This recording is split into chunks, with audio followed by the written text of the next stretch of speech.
What is your beloved more than another beloved? A fairest woman, what is your beloved more than another beloved, that you so charge us? The Shulamite.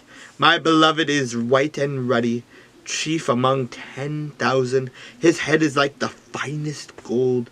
His locks are wavy and black as a raven. His eyes are like doves, and by the rivers of the waters, washed with milk and fitly set.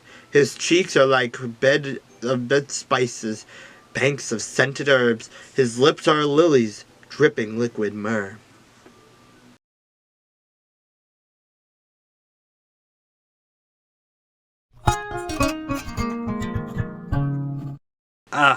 Moreover, Ahithophel said to Absalom, Now let me choose 12,000 men, and I will arise and pursue David tonight. I will come upon him while he is weary and weak, and make him afraid. And all the people who are with him will flee, and I will strike only the king. Then I will bring back all the people to you when all return except the man whom you seek. All the people will be at peace. And the saying pleased Absalom and all the elders of Israel. Then Absalom said, Now call Hushai the Archite also, and let us hear what he says too. And when Hushai came to Absalom, Absalom spoke to him, saying, Ahithophel has spoken in this manner. Shall we do as he says?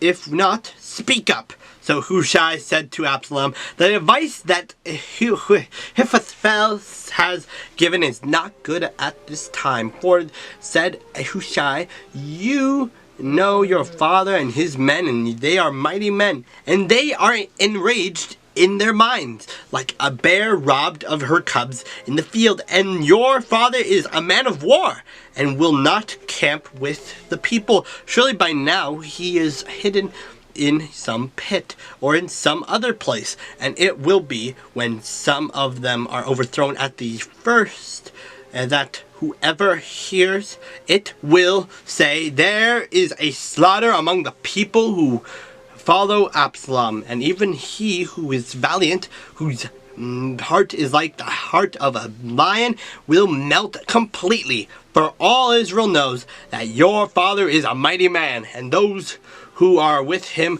are valiant men. Therefore I advise that all Israel be fully gathered to you, from Dan to Beersheba, like the sand that is by the sea for multitude, and that you go to battle in person.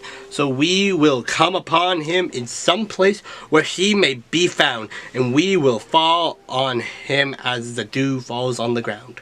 And of him and all the men who are with him, there shall not be left so much as one. Moreover, if he has withdrawn into a city, then all Israel shall bring ropes to that city, and we will put it into the river, until there is not one small stone found there. So Absalom and all the men of Israel said, The advice of Hushai the Archite is better than the advice of Ahithophel, for the Lord had purposed to defeat the good advice of Ahithophel, to the intent that the Lord might bring disaster on Absalom.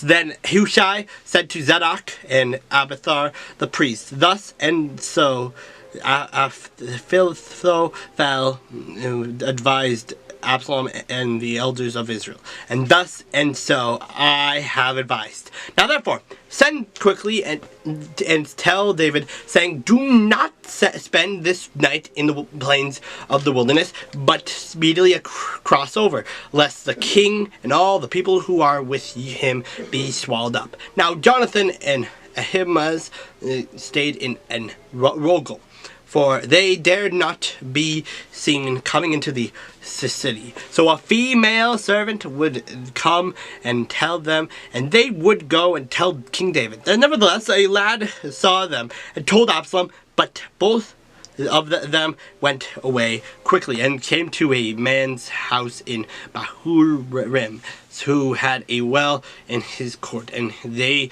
went down into it.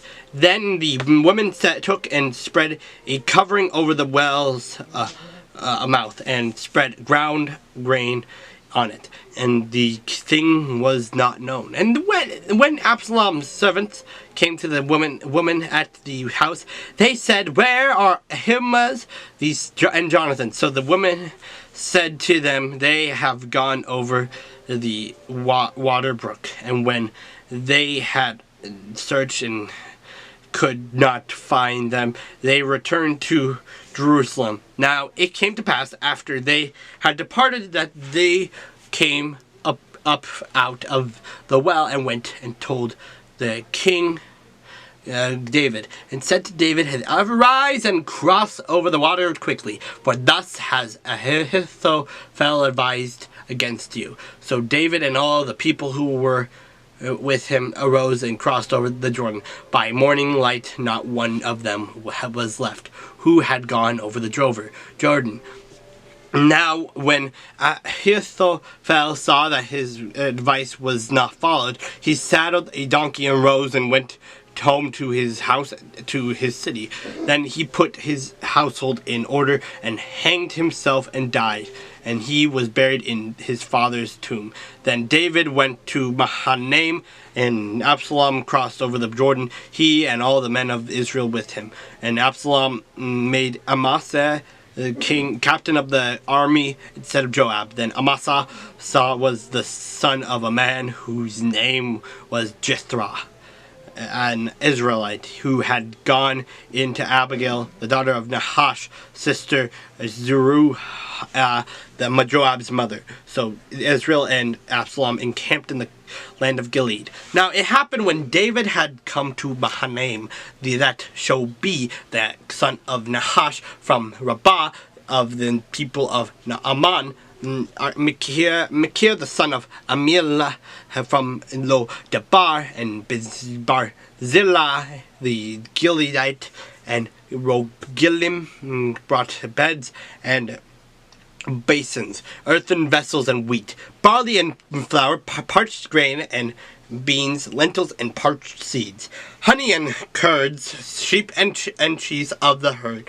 for David and the people who were with him to eat. For they said, "The people are hungry and weary and thirsty in the wilderness."